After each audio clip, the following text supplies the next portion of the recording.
Você já se perguntou como começou a guerra no céu? Quando pensamos em anjos caídos, nosso primeiro pensamento vai para Lúcifer, a estrela da manhã, o querubim ungido que desejou subir acima do Altíssimo. E se eu te disser que muito antes de Lúcifer, existiam histórias sombrias, rebeliões silenciosas e quedas esquecidas? Entre as linhas da Bíblia, nos textos apócrifos e nas tradições judaicas antigas, há fragmentos de narrativas que nos conduzem a um universo espiritual muito mais complexo do que imaginamos. Antes de Adão, antes da terra ser moldada, existia a adoração no céu.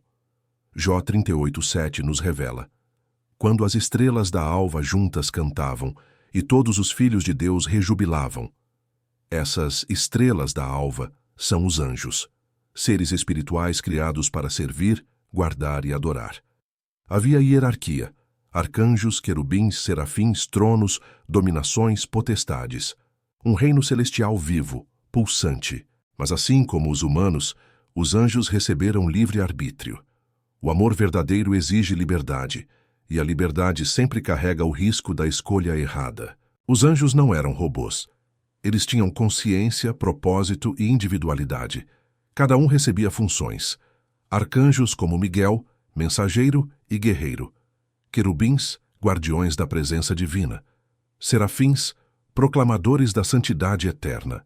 Vigilantes, observadores celestes encarregados de missões na terra. O orgulho, a vaidade e a curiosidade poderiam transformar anjos em traidores.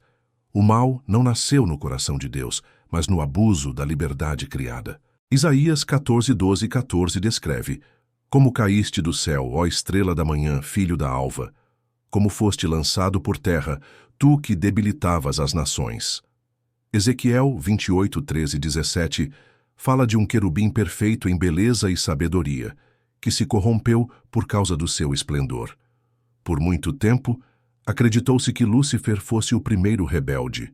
Mas a Bíblia nunca o chama explicitamente de primeiro. Isso abre espaço para perguntas profundas. Em Levítico 16:10, surge Azazel no contexto do dia da expiação. Mas o bode sobre que cair a sorte para Azazel será apresentado vivo perante o Senhor, para fazer expiação com ele e enviá-lo ao deserto para Azazel. Já no livro de Enoque, capítulos 8 e 10, Azazel é descrito como um anjo que ensinou os homens a fazer espadas, a trabalhar metais, a criar joias, cosméticos, a exaltar a vaidade. Ele plantou as sementes da guerra e da vaidade na terra. Seu castigo foi acorrentado no deserto de Dudael, coberto com pedras cortantes, isolado na escuridão até o juízo final. Lança-o no deserto, cobre-lhe o rosto para que não veja a luz. Enoque 10:4-6. O curioso é que Azazel não queria o trono. Ele não queria ser adorado. Seu crime era diferente. Ele espalhou destruição entre os homens, corrompendo a criação desde dentro. Gênesis 6:2 fala sobre os filhos de Deus, que tomaram para si as filhas dos homens. Tradicionalmente, esses filhos de Deus são vistos como anjos. No livro de Enoque, aprendemos que 200 anjos, liderados por Quemiassa, desceram ao Monte Hermon e fizeram um juramento. Todos iriam desobedecer juntos, não importando a consequência. Essa foi uma rebelião coletiva, não motivada por orgulho, mas por paixão carnal. Eles ensinaram feitiçaria, astrologia, encantamentos, manipulação de ervas, fabricação de armas e muito mais. O resultado foi o nascimento dos nefilins, gigantes híbridos, violentos e sanguinários. O dilúvio, conforme descrito em Gênesis 6:5-7, foi uma resposta direta, não apenas contra a maldade humana, mas para exterminar uma contaminação espiritual que ameaçava toda a criação. Esses anjos foram aprisionados, lançados em trevas eternas, Judas 16, 2 Pedro 2:4, aguardando o dia do juízo. Nas tradições judaicas, Samael é descrito como o veneno de Deus. Ele aparece associado à serpente do Éden. Alguns escritos dizem que Samael foi o verdadeiro instigador da queda do homem, manipulando a serpente. No livro de Jó 1:6-12, vemos Satanás acusando Jó diante de Deus. O texto não o chama de Samael, mas a tradição rabínica conecta as funções: acusador, adversário, executor da morte. Diferente dos outros rebeldes, Samael não foi expulso nem aprisionado. Ele permanece atuante, transitando entre céu e terra, acusando, provocando, instigando. Essa rebelião não foi ruidosa nem cheia de raios. Foi silenciosa, sutil, cheia de insinuações. Lucas 8:31 revela demônios suplicando a Jesus para não os enviar ao abismo. Apocalipse 9 descreve criaturas aprisionadas que emergem quando o abismo é aberto. No centro desse domínio existe um rei, Abaddon ou Apolion, o destruidor. Tinham sobre si rei, o anjo do abismo, cujo nome em hebraico é Abaddon e em grego Apolion. Ap 9:11. Esse rei não é Lúcifer. Ele governa os prisioneiros espirituais. Alguns teólogos sugerem que Abaddon poderia ser uma fusão simbólica ou literal de rebeldes antigos, como Azazel ou Shemiasa.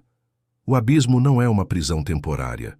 É um reino sombrio, selado, cheio de hierarquias ocultas, preparado para juízo final. Quando analisamos essas histórias, percebemos que o mal não nasceu de um ato isolado. Foram quedas sucessivas: orgulho, Lúcifer; desejo carnal, Shemiasa e os vigilantes; vaidade e destruição, Azazel; acusação e dúvida, Samael. Cada rebelião teve uma resposta específica: expulsão, aprisionamento, silêncio ou permissão temporária. O Éden já nos apresenta a serpente pronta, astuta e consciente. Isaías e Ezequiel só revelariam a queda do querubim muito depois. Esse silêncio não é uma falha, é um convite divino ao mistério. Deus revela progressivamente. Ele não entrega o plano completo no primeiro ato. Em Apocalipse 12, 7, 9, Miguel lidera uma guerra celestial. E houve batalha no céu. Miguel e os seus anjos batalhavam contra o dragão. O dragão, identificado como a antiga serpente Satanás, não invade o céu. Ele já estava lá, tolerado por um tempo, atuando como acusador. A batalha marca o fim de uma era. O acusador é expulso definitivamente. Essa cena pode ser tanto um evento futuro quanto um eco de conflitos antigos. Quando o abismo for aberto, criaturas seladas desde eras antigas surgirão, não para governar, mas para atormentar. São instrumentos de juízo, sinais do fim. O tormento recai sobre os homens que rejeitaram a luz. As criaturas carregam cicatrizes espirituais, marcas das primeiras rebeliões. Colossenses 2,15 diz: despojando os principados e potestades, os expôs publicamente, triunfando sobre eles na cruz. Apocalipse 1:18 declara: estive morto, mas eis que estou vivo pelos séculos dos séculos, e tenho as chaves da morte e do inferno. Cristo venceu não apenas o pecado humano, mas também as forças espirituais rebeldes. Ele desceu às profundezas, proclamou vitória e ascendeu com autoridade plena. Por que tantas quedas? Porque cada anjo, cada ordem espiritual, possuía liberdade. As quedas foram diferentes, mas sempre marcadas por um mesmo princípio: romper com o Criador. Lúcifer queria o trono. Se esta mensagem mexeu com você, talvez seja um convite.